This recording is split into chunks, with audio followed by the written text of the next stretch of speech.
Ladies and gentlemen, coaches and players, I'm your host, Rob Schreier, and welcome to Hardwood Heroes, your source for Tri-Valley Conference basketball. The madness is already arrived as the playoffs are underway across the state. So how will the TVC fare to the road to the Convo? Find out next as our reporters break down each season's postseason progress. We'll kick things off with Athens, who were earmarked in the preseason as a favorite to push deep into the playoffs. So let's take a visual look back at the season that was for the Lady Bulldogs. Step up or lay down. That's your choice.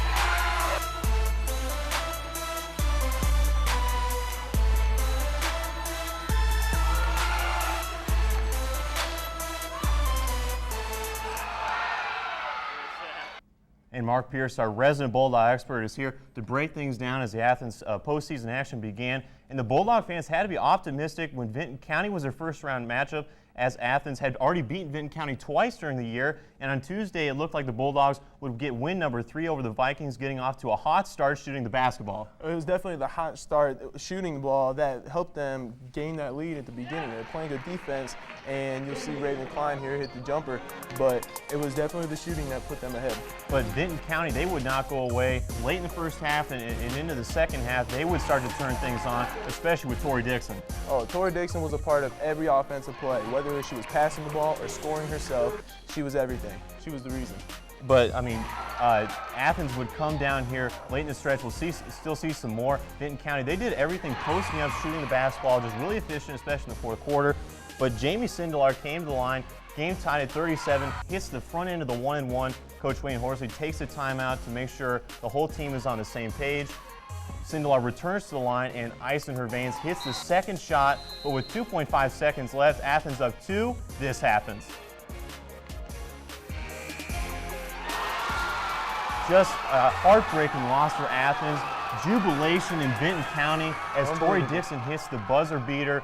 40-39 is your final there from Albany, and that game was just amazing. But you see there on the stat screen, Elena Line only 2 points in the whole contest. And that was a very unfortunate thing for the Bulldogs, because coming in, we talked about them being the dark horse. They needed her to have an A game, and she didn't have that. With 2 points, she needed to come out and definitely bring her A game. She didn't do that, and we see what happened. So, I mean, we talked about it. We saw Vinton County kind of get out into a little bit of a run in the fourth quarter. What really did it for Athens that doomed them in that fourth quarter? Well, they got out to a good start. You know, Elena actually started out really well. She was dominating the paint, playing good defense, blocking shots like she always does. But as the game went on, it looked like Vinton County, they increased their intensity, and Athens looked like they were in cruise control. So that's really when Vinton County started to take the lead. So is this another classic example of throw the records out of the regular season? This game really comes down to survive and advance in the playoffs. Oh, absolutely. This game proved that once the regular season is over, it's over. And the playoffs is a brand new season. Anything can happen, and it all depends on which team wants it more, and that was Vinton County. Absolutely, but Vinton County, they could not keep their momentum. As you see there, they lost to South Point by a pretty decent margin, so both teams are out of the playoffs. But the bigger story here, Athens loses at the buzzer thanks to the hands of Tori Dixon, but both teams have wrapped their season up, but we're just getting started here. Thanks, Mark. Yeah, no problem. And postseason expectations go hand in hand in Southeast Ohio with Alexander. The ladies from Albany finished the year's champions once again. As in the TVC, the Spartans defeated conference opponents by an average of 20 points per game. And what's more impressive is the fact that Spartans maintained their dominance despite just having one senior, and that's Caitlin Guthrie on the roster. But the Spartans had to prove their worth starting in the opening round against Southeastern, who defeated Rock Hill on Wednesday. And for more in that game, who's better to talk to than Brad Hawley? And Brad, Alexander's done it with defense all year. Who are they going to have to shut down at Southeastern? The girl they're going to have to worry about is Catherine Dresbach. She averages 13 points and 7 rebounds a game. In their first round win, she had 18 points and 11 rebounds. As she goes, so does the Southeastern. So, I mean, we're looking at down their roster. They're really they're a team that only has one senior on the team. And if you're a Spartan fan, do you have any concern about any sort of playoff experience or the lack thereof?